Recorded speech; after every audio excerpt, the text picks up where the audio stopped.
Today we're going to look at the Gen 2 version of the Avenue suspension trucks. I've been skating these a few weeks and it's working out pretty good for me. So the hanger is magnesium, so it grinds good, kind of like the mag lights from Tensor.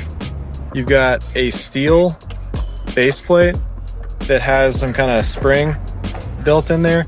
There's this guy Chase that runs the Mini Ramp Steez channel. He actually uses this base plate to lock in on the coping and kind of like dance on his board, so you can use it for different things, but it's made to take some of the vibrations out. So I do believe that it does that when it comes to grinding or just riding on rough surfaces.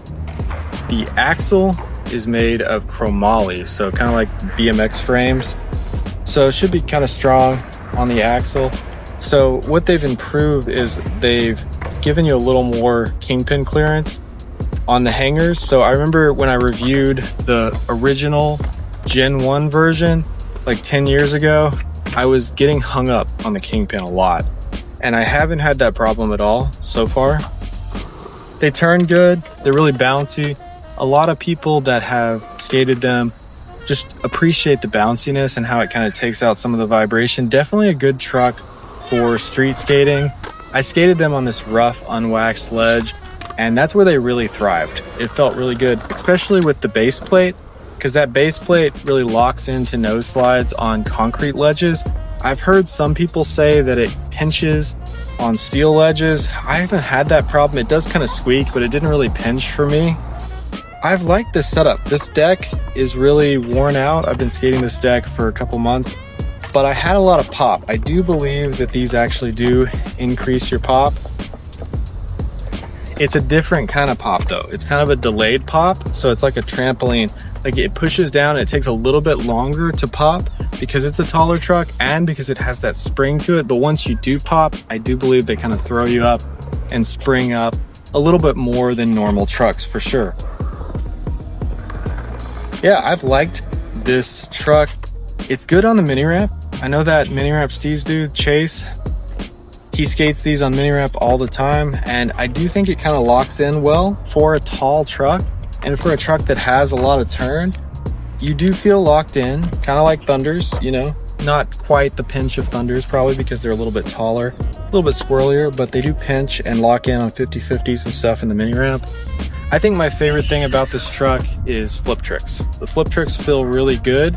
I used the original version of these trucks back 10 or 15 years ago when I did all those how-to videos, like how to 3-flip, how to kick flip, and they always felt really good for flip tricks because they give me a little extra pop, and I definitely always needed that even when I was younger.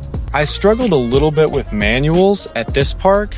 It could be the wheelbase and just the mellowness of the deck and some of that stuff playing in there, but it actually worked pretty good for manuals out at this other park I was just at. So yeah, I don't think it's a bad truck for manuals. I know Alex Buning, I used to skate with him a long time ago.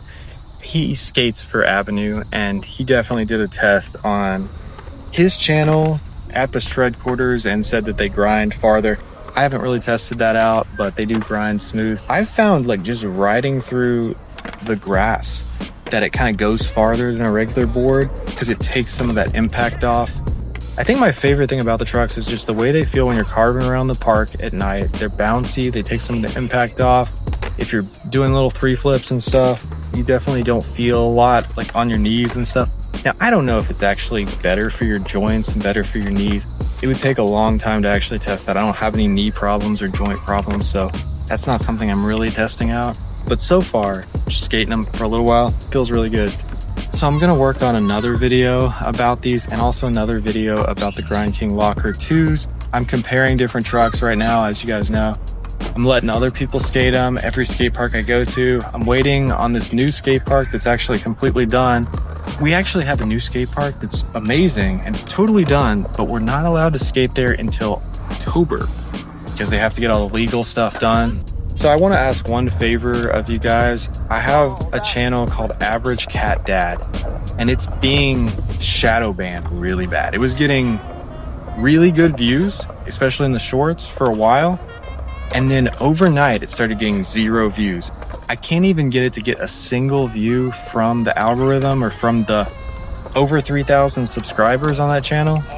It doesn't hit the algorithm, it doesn't go to the subscribers. I tried to subscribe to it on one of my other channels and it doesn't go to the subscribers now. So you can see from the graph that it's definitely a shadow ban. So I just need you guys to go in the description, check out Average Cat Dad, watch some of the videos, watch the long form videos, watch the shorts, and give that channel some love. I'd like making kitten. We have 2 kittens now and they're learning to get along. So I want to put some of those videos up soon, but I want the channel to not be shadow banned when I put those up. So yeah, help me out on that channel. It's a fun channel. There's nothing inappropriate on it. I don't know why they're shadow banning it. It's just cute kittens. I'm working on a review on this DJI RS4 mini gimbal. That's what we're filming on right now on the Lumix S9 with a 35mm f1.4 manual focus lens. So yeah, scroll through my channel, check out my other videos, hit the subscribe button, and thanks for watching.